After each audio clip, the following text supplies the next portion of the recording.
State Senator Brian Williams joins us now on the record. Good to have you with us. Mark, it's good to be with you. Senator, is the St. Louis region moving in the right or wrong direction?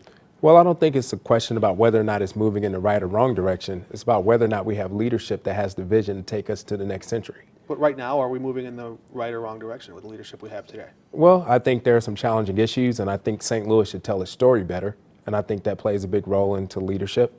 I think about the fact that St. Louis County and the region makes up 45% of the GDP, meaning our region drives the economy, but in other parts of the country and state, it doesn't feel like it. Voters want to know what mission, what goals you will set out to achieve. You're a Democrat. Sam Page is a Democrat. When I review your public statements next to his, your voting record next to his, they're almost indistinguishable. There's a lot you guys have in common. So how are you going to make that case to voters? If you had to pick one word that sets you apart from him, what is it? Collaboration.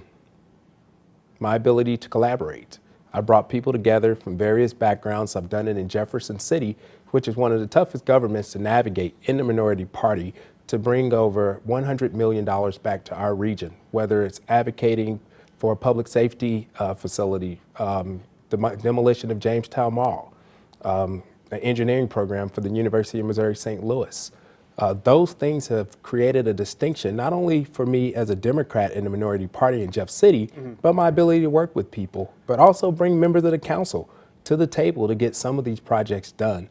I think that collaborative attitude is necessary for St. Louis. I think in a nonpartisan, apolitical government, I would love the opportunity to be able to talk about issues that enhance the quality of life for people in this region and ensure that we're moving forward and becoming a region that people want to live, play, and work in. For a nonpartisan government body, they sure do find a lot of different reasons to squabble. We can get into that Absolutely. perhaps later. You were recently asked a similar question about what sets you apart from County Executive Page, and you said, quote, you're different than him because you know to, quote, to not take taxpayers' money and utilize it in ways that does not benefit the region. Where has Page done that? Well, it's not about just what he's done. It's about the fact that most of the money that's been spent at the county level has been either trying to win the day and get political points.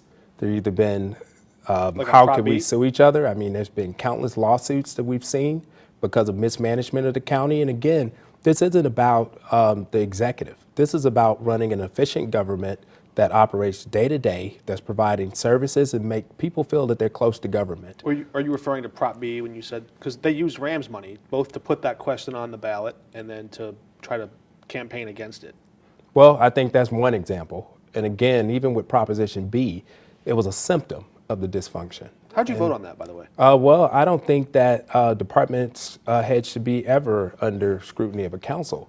However, I believe that the council members, just like I do in the legislature, should have access to department heads to talk about any issue that allows them to better serve their constituents. In a public setting?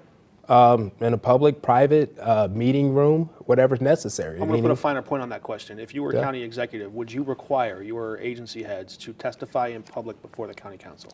I would require my department heads to be accessible as subject matter experts to talk to anyone they need to ensure to advance the interests of the county or ensure that people in the county are getting answers they need to ensure that their services are being provided to them. But not necessarily in a public hearing? I mean, it depends. I mean, clearly, if they are talking about a budget or they're talking about things that we can do to enhance their departments, absolutely.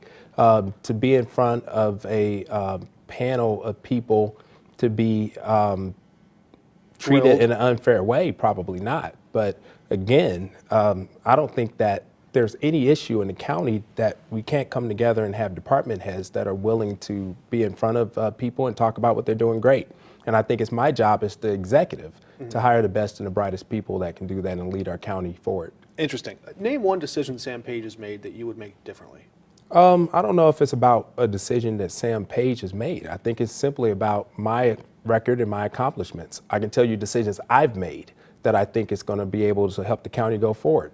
That's being able to work in a legislature with people on both sides of the aisle to deliver hundreds of millions of dollars back to our region. It's about being able to work with local leaders. I have 46 municipalities coexisting with local mayors to be able to advance things that make our region stronger. Being able to work with stakeholders and the business community to be able to come together to get things done to ensure that we're upholding the fact that, again, this region drives the economy for the entire state. And if we tell our story better and we have leadership that reflects that, then I think we put ourselves in a position to compete with the rest of the world. State Senator Brian Williams, a lot more we could cover. Thanks for your time. I'm sure we'll have time as the campaign continues. Mark, thank you so much for having me. It's been a great time.